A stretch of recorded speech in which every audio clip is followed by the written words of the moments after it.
Antarctica, one of the most isolated places on Earth. It's the coldest, highest and windiest continent. Few animals can live in these frozen wastes. But that hasn't prevented people from trying to survive in these extreme conditions. At her home in the Lake District, Susan Denham-Smith is preparing for the trip of a lifetime.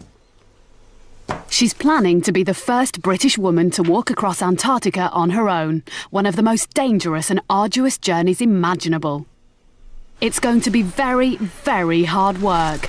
I've done a lot of cross-country running and marathon running.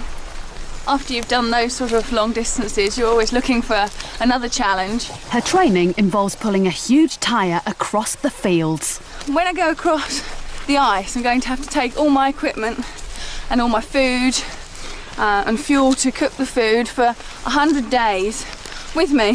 So the best way to practice is to simulate dragging a very heavy load behind you.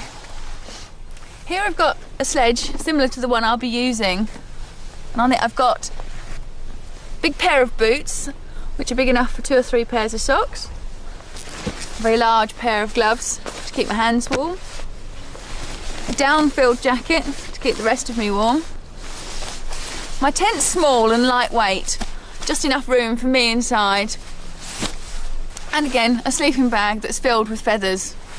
But most important of all, the stove, which I need for melting ice, to make water for me to drink and to heat up my food.